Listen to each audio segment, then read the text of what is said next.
So we got some pretty interesting news for you guys, including the next alpha tests for Ashes of Creation, Star Wars The Old Republic gets a new seasonal event, and more testing for the new world has been planned. Welcome to Coffee and RPGs. My name is Solomon SK, where we cover the latest news trends and updates for the MMO and RPG gaming genre.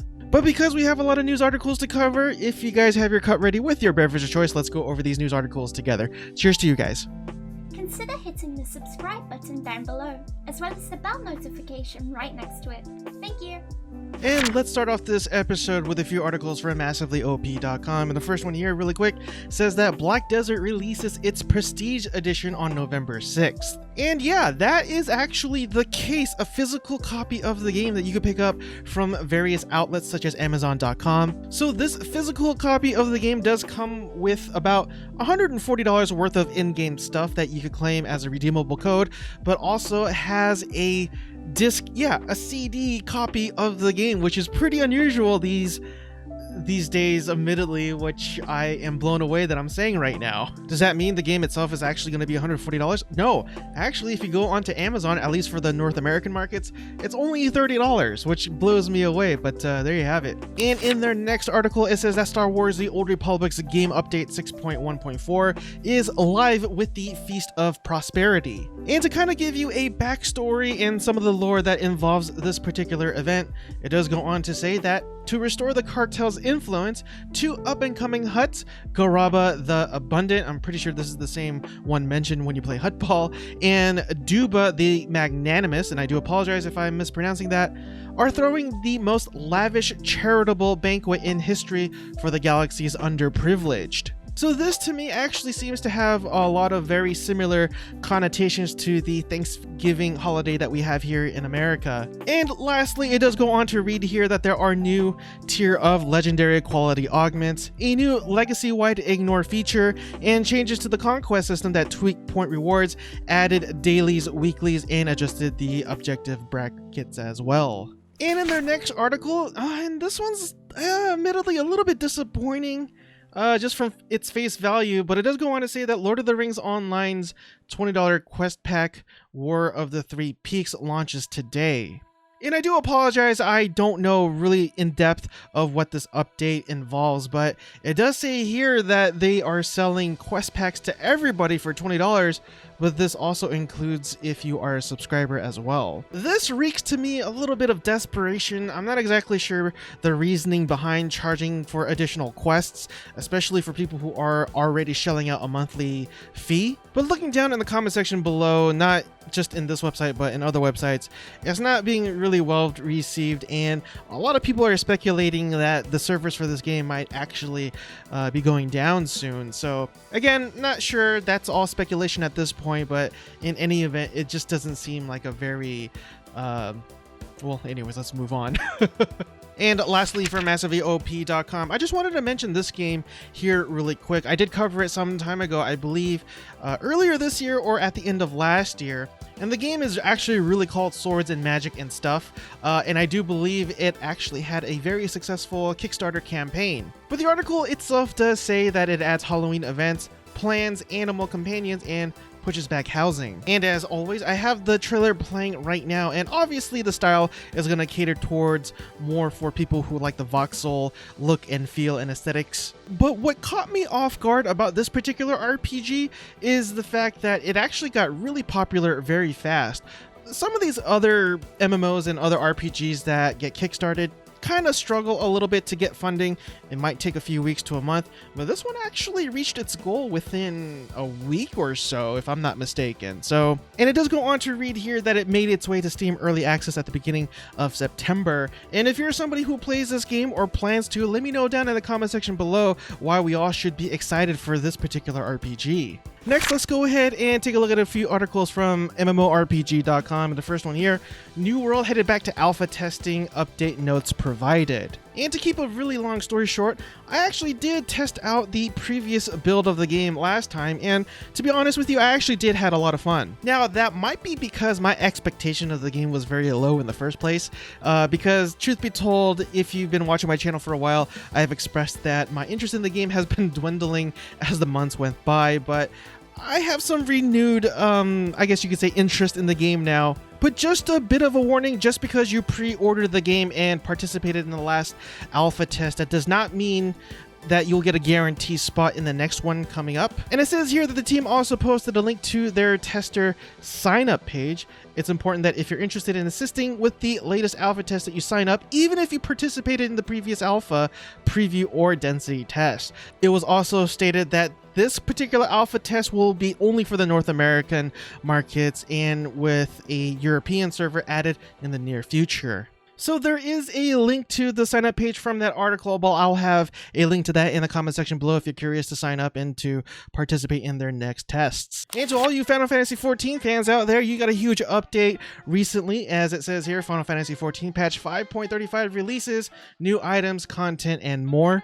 Patch 5.35 introduces new quests, housing items, emotes, and hairstyles, as well as a new PvP mode, but it does go on to read that the patch notes was just so gigantic. And as always, I will have a link to this down in the pinned comment section below if you want to take a look. But yeah, you keep scrolling, and yeah, the notes on this is really extensive if you want to go ahead and take a closer look. But as the article goes on, it does have a generalized highlights list here, and some of them include a new side story quest that has been added called Save the Queen, Blades of Gundyr, and Sky Steel Tools, and I'm probably butchering those names, so I do apologize. The new Bozjans?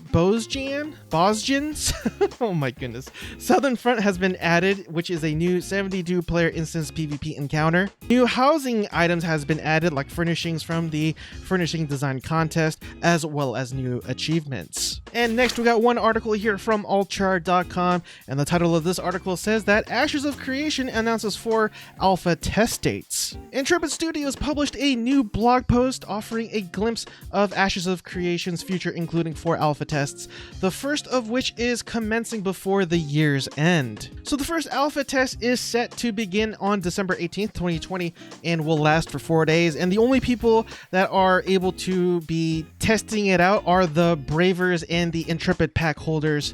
And yeah, so far those are the only 2 tiers that will be able to gain access to it. And on top of that, an NDA will be placed, so you can't take any screenshots or stream it or capture any video. The second alpha test is set to begin on February 19th and will act exactly like the first one. The third one will be slightly different, and this one will be the one where there will be no NDA, so you can go ahead and stream it and take screenshots and record it and do whatever and make awesome content with it, because also, it will allow official content creators to also partake in this test as well. I'm not exactly sure what it means by official content creators. I'm pretty sure that means like really popular YouTubers and Twitch streamers. And so yeah, if you guys like what you're seeing in this channel, please help my channel continue to grow by subscribing, as well as hitting the bell notification icon right next to it, so I too could be part of that official content creator bracket where I will able to hopefully test out their game if I haven't backed it up by then. I do plan on backing it up, but I just haven't done so right now. Money is a bit tight. Oh, and by the way, this third test will begin on March 19th of 2021. And lastly, the last and 4th alpha test will begin on April 6th and conclude on May 6th, so a full month. But apparently this is going to be open to everybody, so you don't have to be a backer or an official content creator, as they said. So yeah, this is definitely a long, big picture sort of roadmap that we have here, but at the end of the day, it looks like they're making a lot of progress, which is pretty awesome in my opinion. Next, let's go ahead and cover 2 articles that I have here for Gematsu.com, and the first one here says that Destiny 2 Beyond Light expansion story trailer has been released. I do have a snippet of it playing right now if you want to take a quick peek at what it looks like, but I won't be spending a whole lot of time with this one because I know nothing about the lore of Destiny and Destiny 2, so I don't want to stand here and just start talking about a bunch of stuff I don't know. So if you want to take a look, as always, I'll have a link to this down in the pinned comment section below if you're curious. And next we got 2 articles from Destructoid.com, and the first one here is pretty awesome because in Fallout 76 they are doing an event called the Bombs Drop Day. And if you don't know what that means, in the lore of Fallout, the bombs, this great big apocalyptic event where the entire world gets nuked, occurs on October 23rd of 2077, which is actually 3 days from the recording of this video. But it does go on to say that it is a reason to dole out double XP and double score points as well, and there's a 25% discount at the legendary vendors. But that's not all. They've also included a free-to-play week right now from October 20th through the 26th. So if you've been on the fence about whether or not you wanted to play, you could have your chance to try it out this week for a full 6 days. And to those of you who haven't pre-purchased or pre-ordered Cyberpunk 2077, you have an incentive to actually buy it from GOG, as that is the platform that is actually owned by CD Projekt Red. So first of all, if you buy Cyberpunk 2077 from GOG, you are given a 50-page digital comic called Cyberpunk 2077 Big City Dreams. But there's more, and it goes on to say here that buyers on GOG also get some print quality posters and a new set of wallpapers and avatars. I'm kind of split on this one, guys. I will admit, I really do like the Steam platform. I really like the ease of things that the platform provides, and I imagine that modding is going to be a huge thing for this game, and so I'm not exactly sure how that's going to play out in terms of what you need in order to mod the game, whether you're using GOG or Steam or Epic, and because I'm pretty sure that the Nexus mod manager is going to be a big thing, and maybe the mod managers, the one that I use, which is Vortex, will be able to cater towards everybody. But at the end of the day, I think I'm just going to hold out just a little bit longer to see where I guess my loyalty lies. Next, let's go ahead and cover some of the articles from PCGamer.com. And the first one here, really quick, I just wanted to bring to your attention. And it says here that Fallout 4 New Vegas looks great in this bloodthirsty trailer. Now, this is something that I've been covering more or less throughout this year. And basically, somebody is trying to recreate Fallout New Vegas with the Fallout 4 engine. Now, what makes this particular mod a little bit more challenging than, say, other mods out there is the fact that the modders or the developers can't use assets from the Fallout New Vegas game. And to do so would violate the copyright rules and all that laws and all that other stuff. So to kind of get around that, they have to voice the NPCs from scratch. So basically they have to hire people, but even then, I'm not exactly sure if they can accept donations, because then they'd be profiting off of an IP that doesn't belong to them. So there's a huge just bunch of stuff that they can and cannot do, but at the end of the day, they are looking for some help. If you head on over to f4envy.com, you'll be brought to this page here where you could actually sign up and volunteer some of your time to help out this mod and or this community rather.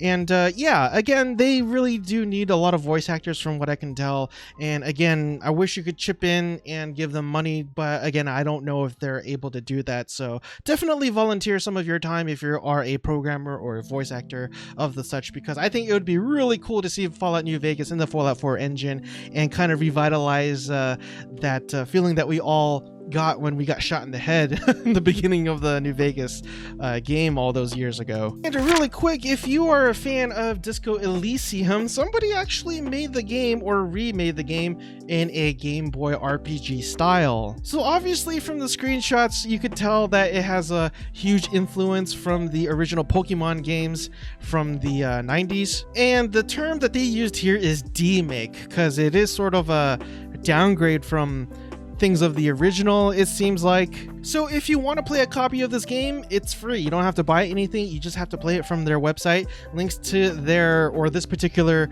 gaming website, whatever you want to call it, will be down in the pinned comment section below if you're curious to take a look. And that concludes today's episode of MMO and RPG updates. If you feel as though I have earned your subscription, please consider hitting the subscribe button down below, as well as the bell notification icon right next to it. Anyways, everyone, I will finally let you guys go. I hope you guys have a blessed night, and I will see you guys next time. Cheers again, everyone.